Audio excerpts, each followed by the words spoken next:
Hello students, today we're going to learn about the chapter number 10, Microbes in Human Welfare.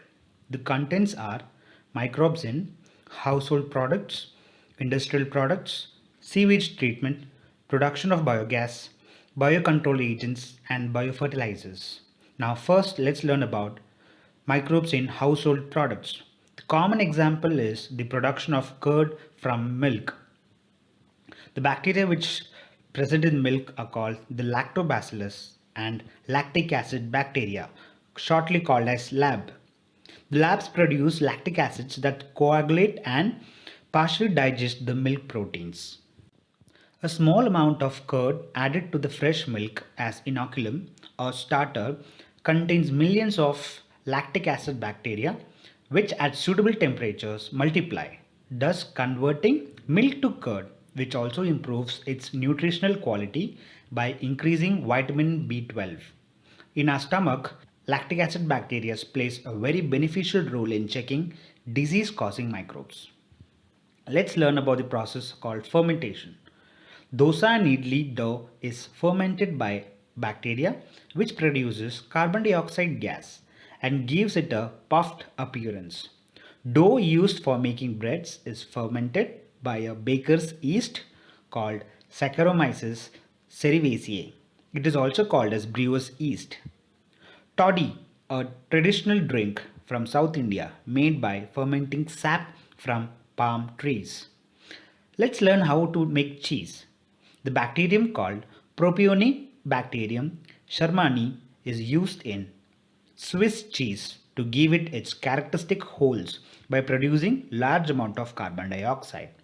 Roquefort cheese is ripened by growing a certain fungi on them to give their specific flavor. Now, let's learn about industrial applications. For industrial purpose, microbes are grown in large vessels called fermenters.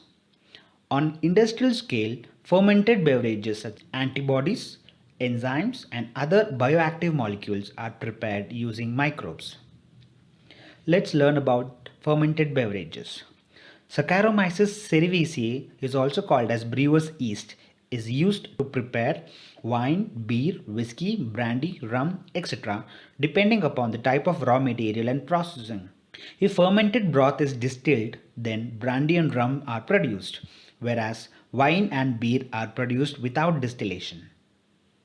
Now let's learn about how antibiotics are produced. Certain microorganisms inhibit the growth of other microorganisms wherever they grow. Antibiotics are chemical substances produced by certain microbes that kill or retard the growth of other microbes which are disease-causing microbes. Penicillin was discovered by Alexander Fleming and was the first antibiotic to be discovered. Fleming discovered it by chance when he was working on a bacterium Staphylococcus. He discovered that the growth of Staphylococcus ceases in the culture plates where Penicillium notatum was grown. Later on, its use as an effective antibiotic was established by Chain and Flore. Now, let's learn about the microorganisms producing chemicals or enzymes or bioactive agents.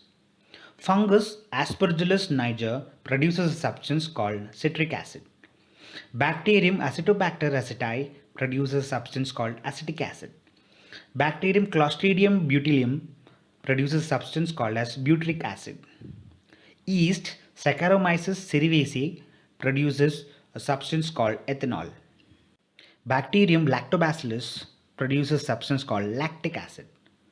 Bacterium Streptococcus produces an enzyme called as streptokinase, which is used as a clot buster, removing clots from blood vessels of patients with myocardial infarction. Fungus Trichoderma polysporum produces a chemical called cyclosporin A, which is used as immunosuppressant agents in organ transplantation. Yeast Monascus purpureus produces statins, which lowers blood cholesterol levels. Now let's learn about the sewage treatment where the microbes are used. Sewage treatment. Sewage basically consists of human excreta. It may contain many microbes which may be pathogenic also. Sewage disposal is a huge problem. It cannot be directly disposed in the rivers and streams. Hence, it has to be treated first in sewage treatment plants called STPs. The heterotrophic microbes present in the sewage itself aid in its treatment. Treatment of sewage is of two steps: primary treatment and the secondary treatment. The primary treatment involves the physical removal of the particles by two processes: filtration and sedimentation. Initially, sequential filtration is used to remove floating debris. Then, the grit, which involves soil and small pebbles, are removed by sedimentation. Solids that settle down form a sludge, while the supernatant forms the effluent. Effluent is taken for secondary treatment then. Secondary treatment is also called as the biological treatment, where effluent is passed to aeration tank. From there, it is constantly agitated with air pumped. The vigorous growth of bacteria takes place, along with floc formation, and the consumption of organic matter by bacteria occurs, which decreases the BOD. BOD means biochemical oxygen demand. BOD is the amount of oxygen required by bacteria to oxidize all the organic matter present in the effluents. Naturally, if organic matter decreases, BOD decreases, along with pollution also decreases. Now, what is a floc? Floc is nothing but the bacteria plus the fungal filaments, which forms a mesh-like structure. When BOD and pollution reduces, effluent is then passed into the settling tank. Here, flocs settle down and it is called as activated sludge. The activated sludge is divided into two parts. The smaller part is pumped back to the aeration tank, where it acts as floc for the next cycle, whereas the remaining part is pumped into anaerobic sludge digesters. In anaerobic sludge digesters, anaerobic bacteria acts on the activated sludge to produce biogas, which involves CH4, CO2, H2S, that is methane, carbon dioxide and hydrogen sulfide. The effluent from the secondary treatment plant is released into water bodies. Microbial technology for sewage treatment is so effective that no human technology has been able to beat it till date. Now let's learn about the biogas production. Microbes produce many gases during their metabolism. The type of gas produced depends upon the substrate they grow on and the type of microbe. Anaerobic bacteria usually produces methane along with carbon dioxide and hydrogen. Such bacteria are called as methanogens. Example, Methanobacterium. Methanogens are commonly found in anaerobic sludge, as in sewage treatment, and in the rumen of cattle. In the rumen of cattle, these bacteria help in cellulose digestion. The excreta of cattle, which is called as gobar, are rich in methanogens. Biogas is also called as gobar gas.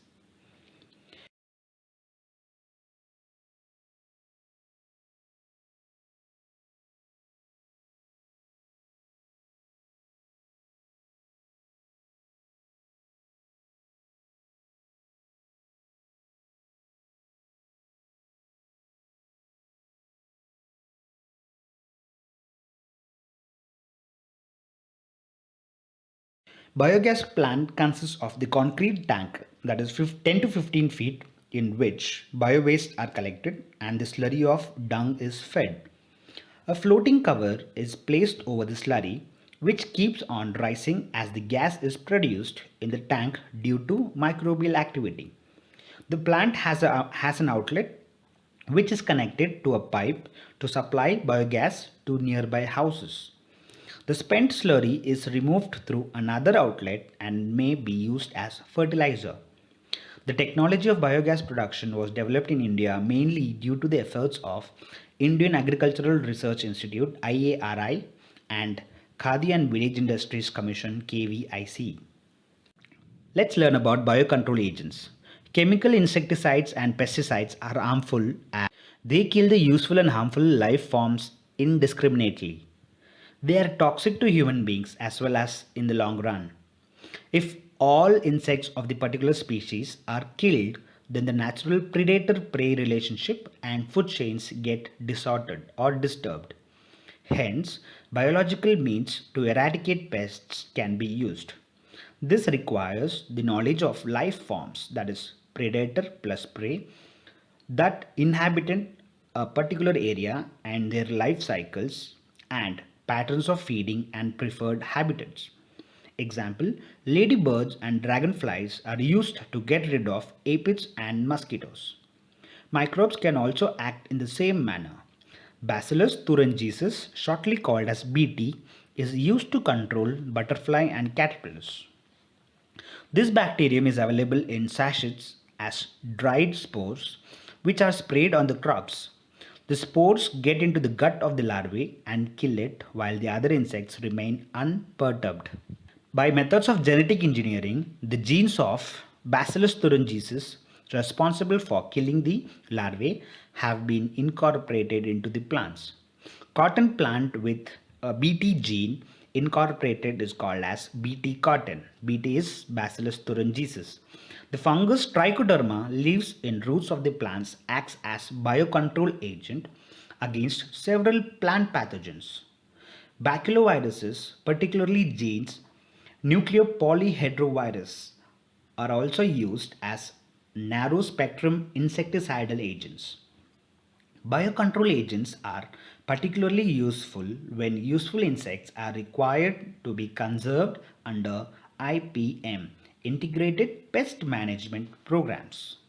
Lastly, let's learn about biofertilizers. Chemical fertilizers contribute to the pollution. Biofertilizers are the organisms that enrich the nutrient quality of the soil. Many bacteria, fungi, and cyanobacteria act as biofertilizers. They act as biofertilizers by living in symbiotic association with the root nodules of the leguminous plants such as rhizobium. These bacteria fix atmospheric nitrogen and enrich the nitrogen content of the soil. Fungi also form a symbiotic association with plants. Example is mycorrhiza, such as glooms.